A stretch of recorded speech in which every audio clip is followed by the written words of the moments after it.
Hello. I want to welcome you to my live on a Tuesday. This live is after the show. I just participated in a Gatherverse panel. It's the Money Summit. There were roundtables today. Today was day one. There were three roundtable discussions. I participated in one on funding the unseen, investing in the overlooked. There was a fireside chat, there was a keynote, and some session talks by global speakers. Now, on the 4th, there'll be a food summit, and on the 9th of December, there will be a book summit, all hosted by Gatherverse and its founder, Mr. Christopher Lafayette, affectionately known as Yoda by me. So he's a good friend and he moderated this summit today. And it's such a timely discussion for where we are in the world, where we are in technology, and all of the things that we as founders have been looking for. So I had the privilege of joining an extraordinary panel today to talk about funding the unseen, investing in the overlooked.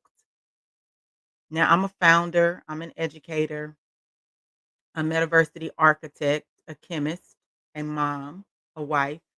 I work at the intersection of emerging technology, access, and opportunity. This dialogue today spoke directly to my life's work.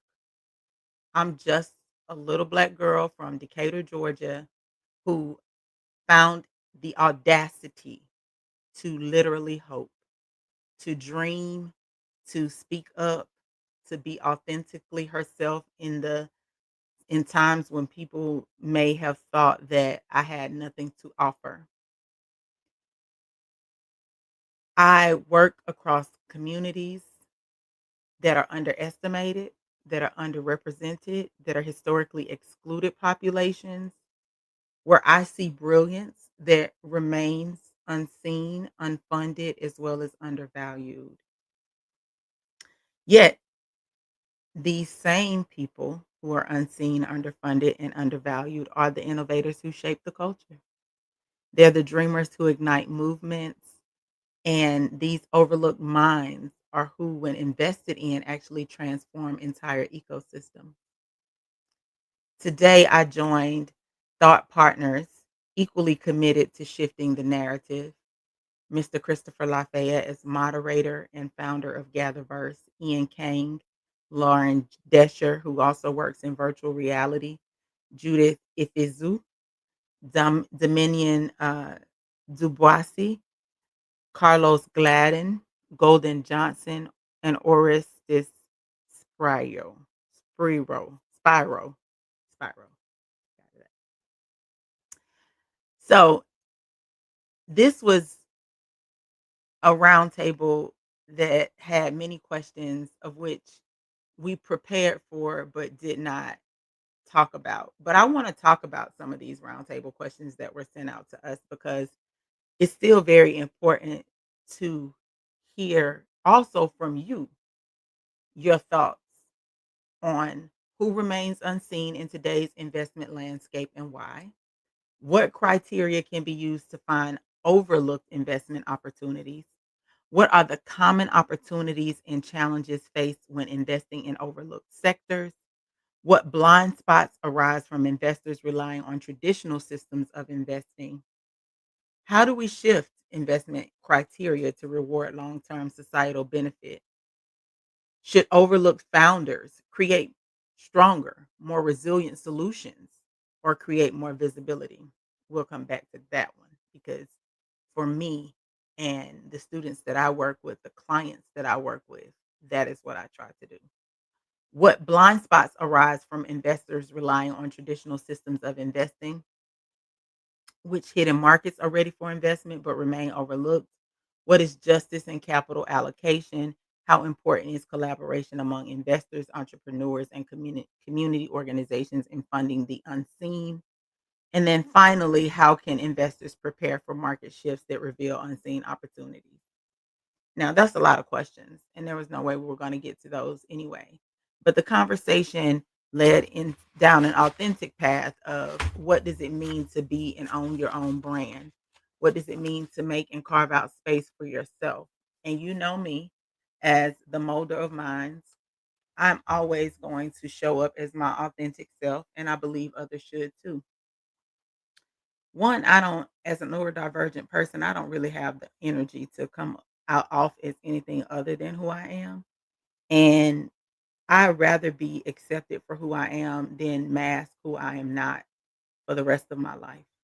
I've spent a great majority of my life masking myself, reinventing myself into who I thought I should be with the brilliance and the capacity that I have.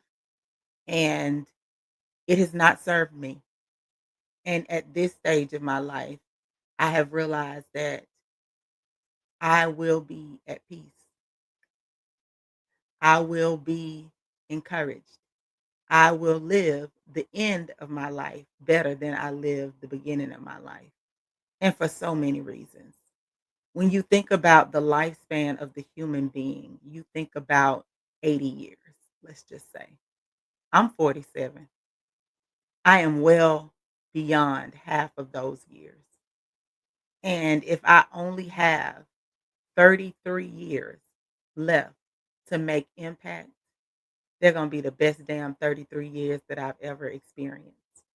They're going to be 33 years of authentically showing up as myself in joy, in peace, and in love, in hope. And it doesn't have to look like anything that anybody else thinks it does, but it will be authentically me. I will have peace with who I am and who my maker made me and created me to be in order to fulfill my purpose. And I urge all people younger than me to do the same. And so this conversation about being overlooked turned into a conversation about authenticity. At least that's what I took out of it when questions were asked of me about how I deal with my students and how do I deal with being who I am in this space. And if you look very closely at the camera, I am a Black woman. I am a Black woman who also you can't see from this camera, but um, not well. I have locks. I choose to wear my natural hair. I am a Black woman that wears glasses because I have the inability to see far away and now up close because I'm getting older. I am a Black woman who has a radiant big smile because I feel like that should be inviting. I am a Black woman who is married. You see this ring. I have responsibilities as a wife and a mother to 5 sons. You don't know that I'm an autism mom, but I show up fully in all of these ways in every room that I enter. I am a caregiver. I am an encourager. I am someone who is thoughtful about is my name speaks louder than anything else that exists that you see. Messina means kind, charitable, good doer of God, and beneficent. And that means a lot to me because in order for me to be who I need to be, to give what I need to give, I have to be thinking lofty thoughts. And so, as an educator, an innovator, a metaversity architect, a mother of 5 sons, I carry the future in their brilliance. I build worlds where underestimated people don't just belong, they lead. And my life's work is turning overlooked genius into generational power, regardless to what field it is, whether it's in XR, extended reality, AI, which is artificial intelligence, education, STEM, science, technology, engineering, mathematics, or access, dealing with neurodivergence. Today, we named what has been hidden and the funding that has been ignored from many of those categories and more.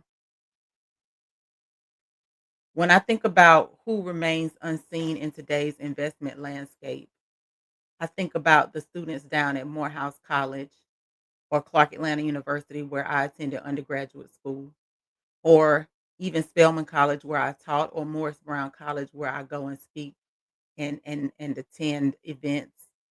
But I think about those Atlanta University Center students that are Black brilliance and that make up the majority of Black doctors, Black lawyers, Black businessmen, Black government officials, Black higher ranking military officials.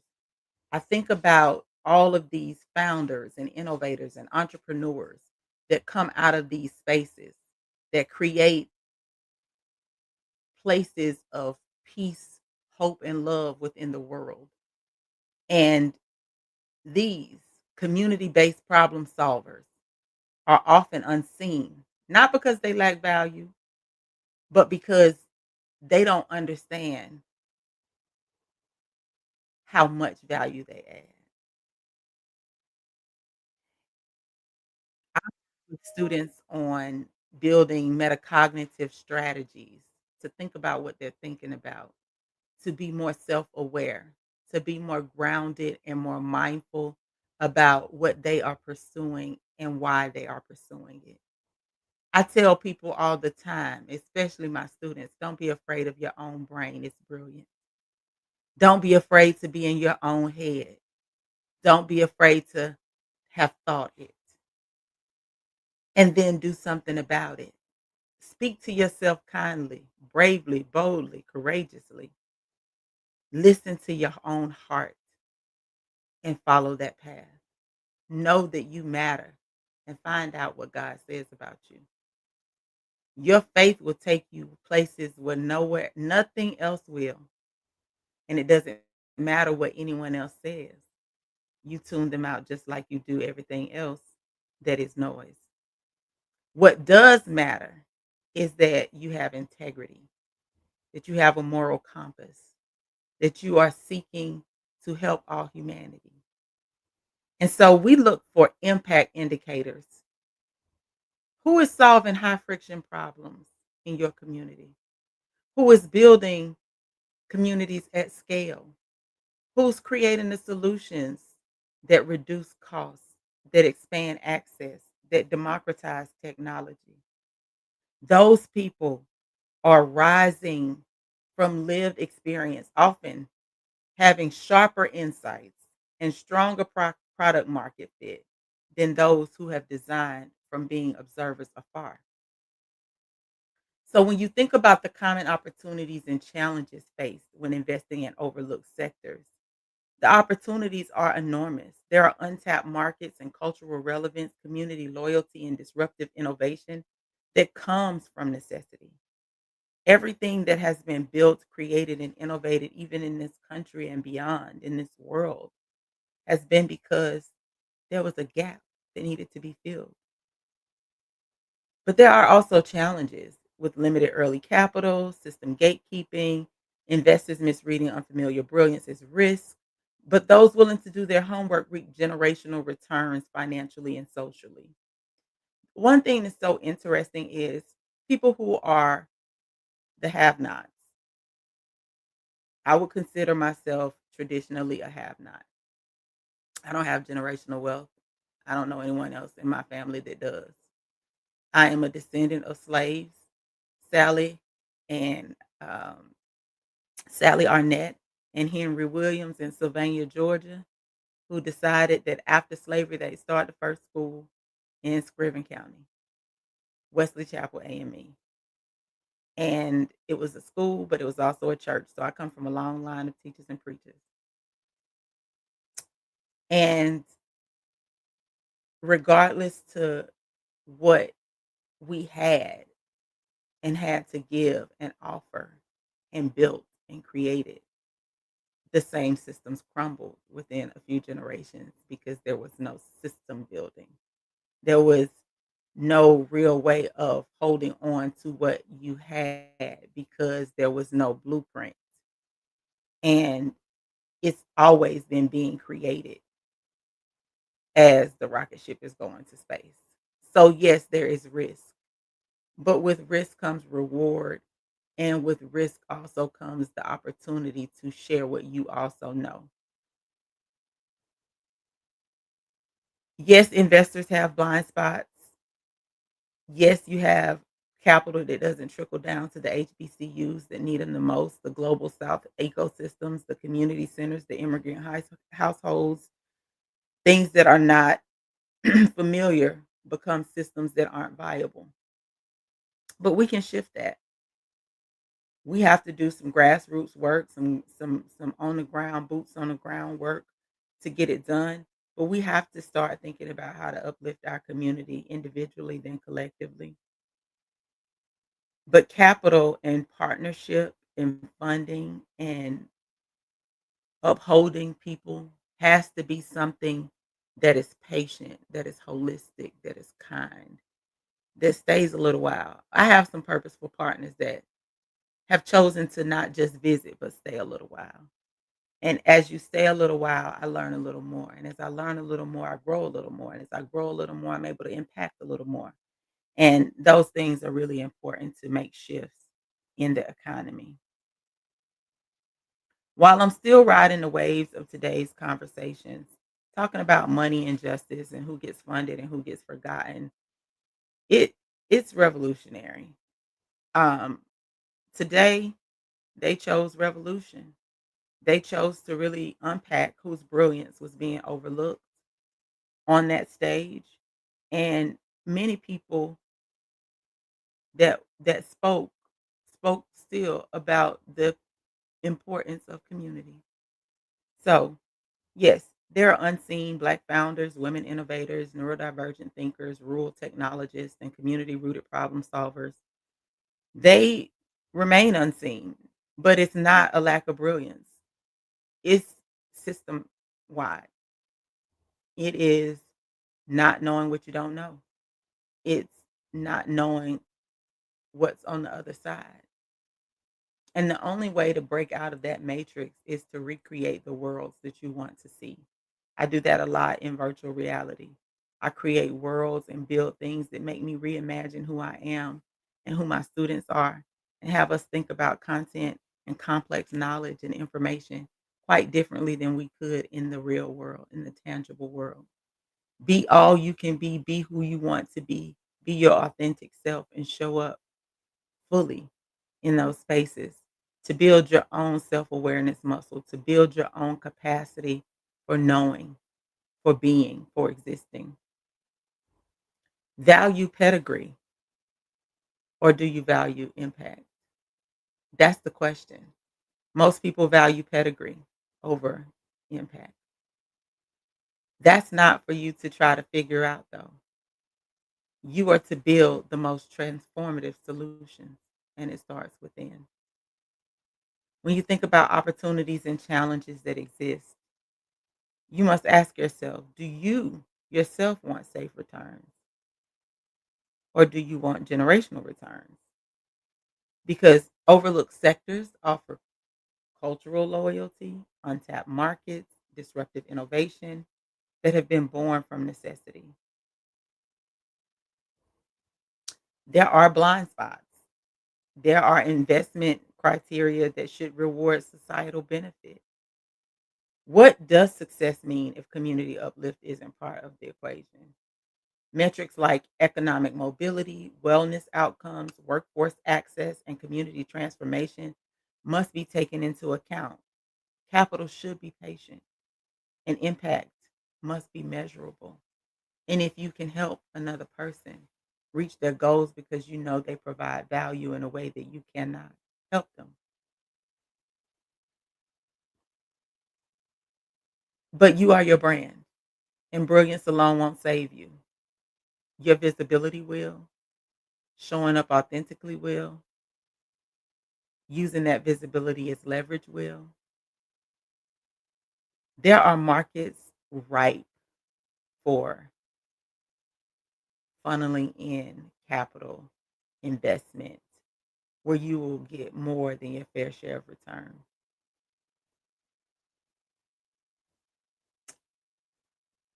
What would funding look like if capital aligned with contribution? not privilege. People who shape society finally receive resources to help shape their own futures. This is kind of like a each one teach one model for me. If you know, share. There's an African proverb that says, "She who learns teaches." And I've always lived by that. If I know it, then I teach it. If I know it, then I show it. If I know it, then I share it. Now, that may be the educator in me, that may be the benevolent part of my name, but if you know it, show it. If you care, share. Literally, it's things you learned in kindergarten. It can take you longer and farther than you think. So let me leave you with this. The overlooked are not lacking, and they're not overlooked. They are where they should be. They're undiscovered. They're like diamonds in the rough. That pressure is building them up to become beautiful. They're simply waiting for you to see them. I urge all of you that have capital, that have funding, that have the means, each one teach one. Mentor someone. Reach out to someone different than you that you see has potential but may not have a pathway, that you can put them in front of people who will see them, who will value them, who are looking for what they have. Me, just a little girl from Decatur, Georgia, with big dreams and a big heart. I'm Dr. Molder of Minds, builder of worlds, who believes that human intelligence is greater than artificial intelligence. And I'll always stand with those who carry brilliance in places money hasn't caught up to yet. I want us to continue these conversations about money, about funding, about access, about resources. I want us to build community. I started my own on the school platform. You can visit me and join my school where we can have more discussions, very deep, very powerful, in a safe space. It's called One Metaversity. I built it for people who wanted community, who wanted a place where they could land and it'd be soft and freeing and peaceful. You can go to www.school.com/one metaversity, and you can visit me at unitethemetaverse.com. I am a founder of Metaverse United, where we help people find where they belong in the embodiment of the internet called the metaverse.